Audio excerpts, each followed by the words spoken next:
Hello, welcome back to BLENDERSUSHI Live Noding. In this episode, we're gonna continue a little bit with the totem structure that we made earlier. So this is gonna be a little bit more advanced. I'm gonna teach you how you can kind of rotate your totem design in a 4 directions. So let's get started. We can delete the lamp and the camera. File save as. This is gonna be Sverchok Totem Advanced. Okay. We can start with a cube, but let's make the element of the totem first. I'm gonna use this combo bullet. This is actually an add-on that comes with Blender. If you just do this combo bullet, you get this kind of object. Looks like a Lego kind of element, but yeah, you can do it a couple of times, get a different pattern. I guess this is pretty cool. This is also kind of procedural. Oops, kind of doing that too much. Okay, so let's have 5 of these guys. So that's pretty good. And that's the original cube. We can delete 1, 2, 3, 4, 5. Okay, now we can go to the compositing, Sverchok, new. Let's import our object. Import our node tree. I got it on the desktop. Sverchok Totem Basic. Okay, by default we get this. I believe this is not gonna work yet. We need to go inside and fix a couple of things. So 1, 2, 3, 4, 5. Now we have 5 elements. Get selections. Okay, we have this ready, object in, and the data. Okay, we have 5 data coming in. Let's see. This should go there, and vertices and a polygon goes in there. The output's gonna be vertices and polygon edge. I think that's about right. I noticed something here. We have this weird things going on. But let's see if this actually works now. Maybe I should do like a renaming something. Oh, okay. Cool, that seems to work. So we have this guy. If we factorize and we split, we should be able to get some variations. Oh yeah, so we have our tower ready.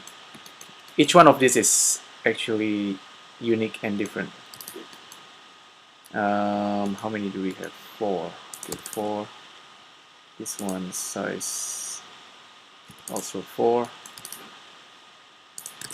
Let's just reduce this, and we can randomize the seed to get a different design. Okay, that's nice. Let's have like 8 different design. Now we can actually do another thing, like we can do some kind of rotation. For the rotations, I'm pretty sure that we're gonna use the Z, because we are rotating the object in the Z axis. And for the angle, you can do anything basically. If you use like, okay, random number generator, and you want to rotate it in a, oh, actually not on this metric outside. I forgot. I remember we need to do it inside. So for our totem, we want to randomize the rotations, which is right here. So we have this line, and then okay, now it's so the Z axis rotation, and the angle can be anything. If I just use random number generator, float, and rotate it in the -180 to 180. The size I don't know yet, but if I just plug that in, we have this, some kind of random rotations for each and every object. The number is actually dependent on this size. We can randomize the seed now. You see each one of them has slight rotations.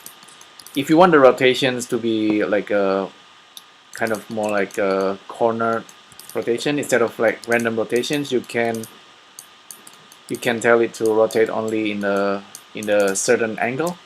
You can do that quite easily. You just let's provide like list input, and let's say you have 4 angle you want to work with, maybe 0, 90, 180 and 270. So it's four axes, 4 different rotations. Instead of plugging this guy into that guy, which gonna give us this kind of pattern, you want it to use like a list item. And with list item, you can now plug in the random number generator for this guy. Let's see, random integer. Okay, we have 4 different numbers, so plug that in, and the size depending on the line. And there you go. That's I think that's pretty complete monad. Now it has randomized rotations. If I go up in the monad, I can randomize the height, and I can also randomize the seed. That's gonna be controlling the rotations, and also kind of randomizing each and element, the elements of this guy. So now if we go back to this guy, and let's say I decided, okay, I wanna have this tree, and then I wanna maybe make a little bit of variations. So let's say with this guy, I want to make some kind of window, extrude it, scale, extrude in, and then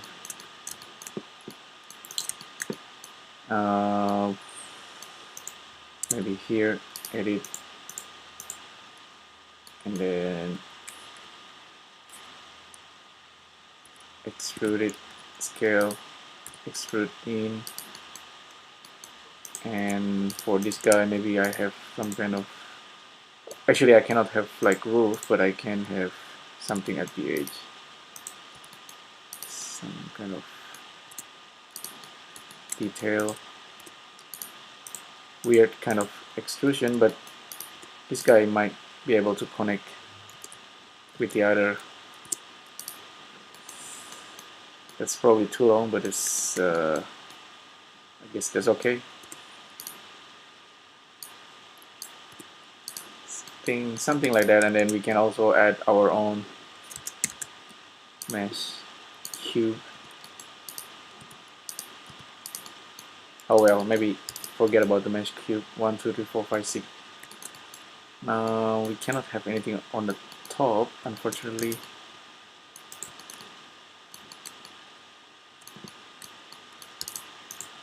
Maybe we can kind of decimate this, make more variations.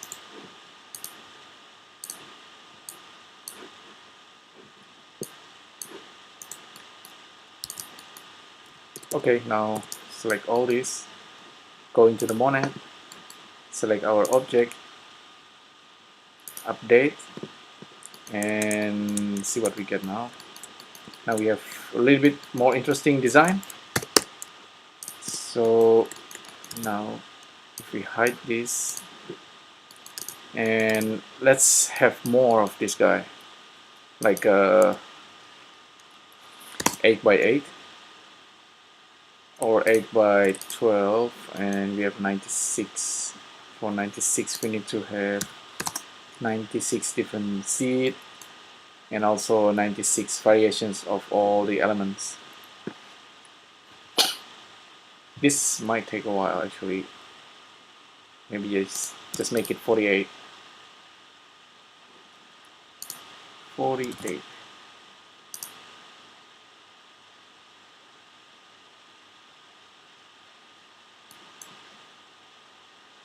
this 48 as well.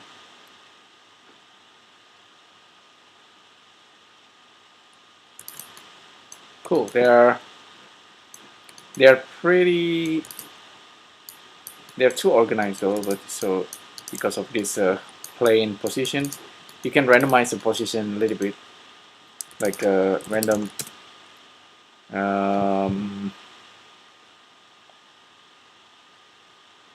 If we use a random number for the scale, maybe that will add more variations to the building.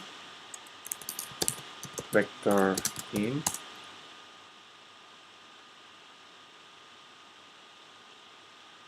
Let's plug that in. Float, how many? 48. 48 different number float. Plug that in.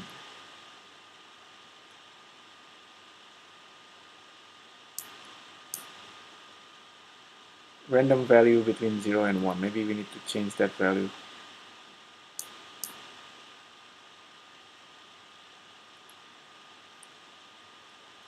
Between 1 and 7. Okay. Okay, now it's getting somewhere. Let's spread them a little bit more.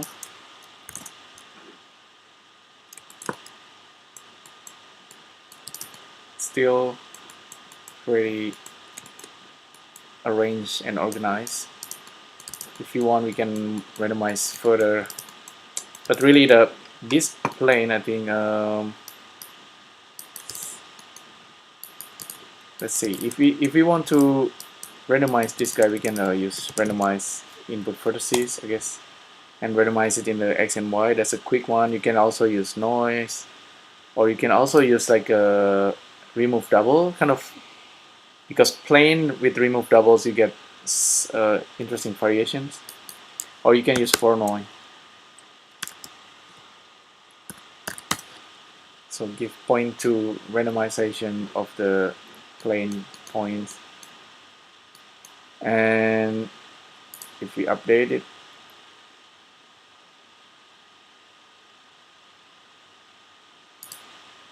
we should get something.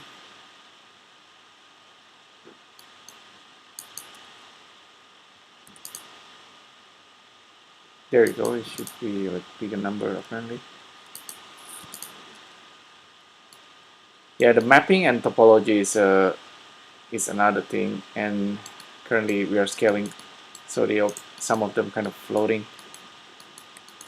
However, they are starting to look a little bit more interesting. You can further randomize the scaling, perhaps in the, so they are not all like cubical like this. But I guess that's they're pretty cool. So there's a lot to think about when you're designing like a city, or like a, I don't know, it was based on the totem.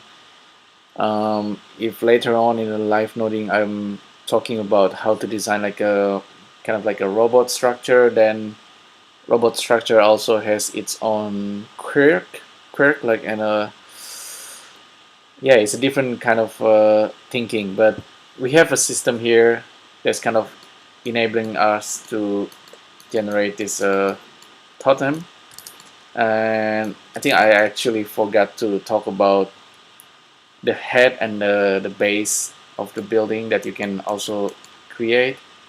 But I guess this one is pretty much it for this live noding. If you have any questions, suggestion, just let me know, and I'll see you in the next video. Thank you.